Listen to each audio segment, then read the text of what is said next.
Solid na solid, alam kong alam niyo na to ha. Pero ipapaalala ko lang at ipapaalam ko lang para sa mga hindi nakakaalam na ngayong araw din po ay sineselebrate ang 27th year anniversary ng Yes FM. O diba, patapos na lang yung araw na to, ngayon pa ako nag-anunsyo. O sorry na, huling DJ ako pasensya. O diba ngayon po ay sineselebrate ang anniversary ng Yes FM. Ano bang meron? Wala lang, cute-cute lang. Lobo, marami kami dito, baka gusto nyo. O hindi, meron kaming pakain dito sa opisina.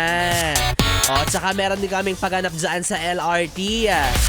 Kaya abangan nyo yan para sa mga Yes Pre natin na commuters na madalas na sumasakay sa LRT Line 1. O, abangan nyo kung ano nga ba ang ganap ng Yes FM dyan. O, diba grabe 27 na tayo. Pataas na ng pataas yung numero. At ibig sabihin lang yan, patanda na rin ang patanda si Rico Panier. Nadamay pa talaga siya, no? Nadamay pa yung pang umaga, no? O, totoo naman. Charot lang. Uy, naku, nandito si Martian. Baka magsumbong to. Daldal pa man din tong alien na to. Hoy, Martian, hindi ka mang-mouth, ha? Huwag masyadong bida-bida, Martian. Huwag masyadong madaldal na para bang makakatanggap ka rin ng 13th month pay, wa? Ang yabang ni B-Boy. Oh, sorry, Martian, wala ka nun. Yun yung isa sa mga privilege. Yun yung isa sa mga rights pala. O, isa sa mga karapatan na hindi mo mararanasan. Kawawa ka naman. Ay, speaking of, grabe ha. Speaking of 13th month pay ha. Nako ha. Parang ang dami-daming tao sa mall. Balita ko siksika na raw. Talaga nga naman na para na siyang pinasosyalan di Vistoria. O at least, di ba, hindi ka pagpapawisan kasi aircon. O kasi kahapon, si B-Boy ay nagawi sa mall.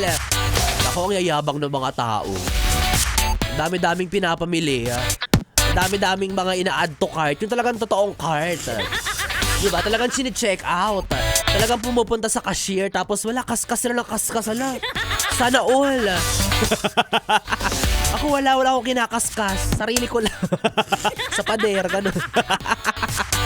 O kaya para sa mga Yes Pre natin na nakatanggap na ng biyaya. Ay!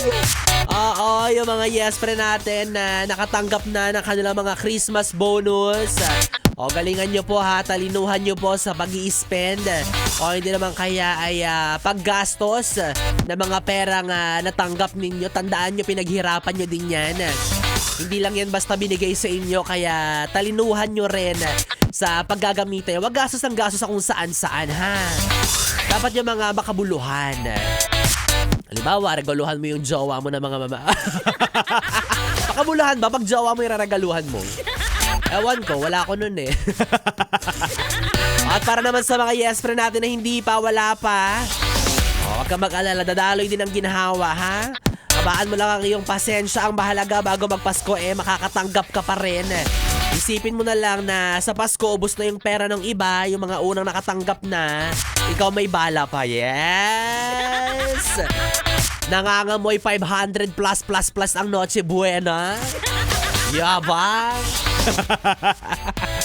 Ay, naka, well, anyways, mga Yes Friends, sulitin pa natin ang gabing ito. Ituloy natin ang tugtugan. At syempre, kapiling nyo na po ang bibi nyo sa radyo, ang DJ na mabilis bumayo ang dila sa mikropono. Makakapiling nyo po ako hanggang mamayang alas 12 para sa ating programang BB Time. Kaya naman dito ka lang sa istasyong no problem. Ang 101.1 Yes FM. Solid. Oras natin, 9:38.